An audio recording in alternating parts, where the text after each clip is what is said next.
ఓవైసీ 12,000 కోట్ల ఆస్తిని కబ్జా చేసి, అది కూడా వక్ఫ్ బోర్డు భూమిని కబ్జా చేసి తన ఆధీనంలో పెట్టుకొని ఈరోజు మతాన్ని వాడుకొని ఏమి వక్ఫ్ బోర్డు బిల్లు పెట్టినంత మాత్రాన ప్రతి గ్రామంలో ఎక్కడ చూడు ధర్నాలు స్ట్రైకులు అన్నీ చేస్తూ ఉన్నారే. ఈరోజు జమ్మూ కాశ్మీర్ కూడా మన భారతదేశంలోని ఒక రాష్ట్రమే.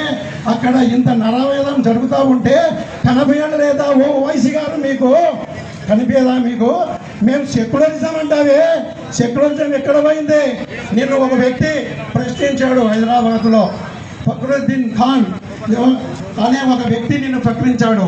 ఓ వయసే, నీవు నీ ఆస్తులను కాపాడుకోవడానికే నువ్వు మతాన్ని వాడుకుంటున్నావు, కానీ ముస్లింలలో బీదలు లేరా? బీదలకు ఏం చేసినావు? నువ్వు కాలేజీలు కట్టావు, హాస్పిటళ్ళు కట్టావు, అన్నీ కట్టావు, వ్యాపారం చేసుకుంటూ ఉన్నావు.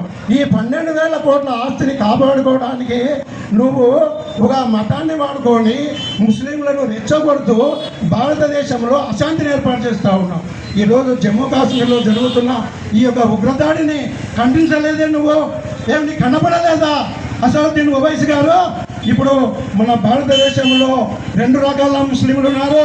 ఒకరు భారతీయ ముస్లింలు, వాళ్ళు ఎప్పుడైనా కూడా మనము భారతీయులము బాయిగా ఉండాలి, కలిసిమెలిసి ఉండాలి, మన భారతదేశం అభివృద్ధి చెందాలంటే మనం అంతా కలిసి ఉండాలని వాళ్ళు చెప్తా ఉంటే, అసదుద్దీన్ ఓవైసీ లాంటి వాళ్ళు మొఘలాయి వంశీకులు ఇంకో కొంతమంది ఏమంటున్నారంటే మాకు ముస్లిం రాజ్యం కావాలంటున్నారు.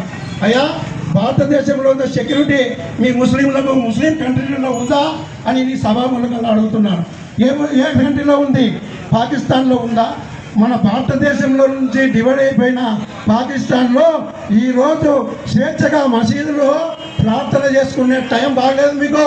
మా భారతదేశంలో మీరు ఎవరైనా కూడా హిందువులు మీ మసీదులు కానీ ఎక్కడైనా కూడా దండయాత్ర చేశారా? మీ మసీదులు కూడగొట్టారా? ఎందుకు మీరు చూడడం లేదు? వాళ్ళు సెక్యులరిజం అంటారు కదా. సెక్యులరిజం అంటే ఏంటి? సెక్యులరిజం అనే పేరుతో హిందువులను ద్రోహం చేస్తూ ఉన్నారు మీరు. మళ్ళీ ఈరోజు ఎందుకు ఖండించలేదు?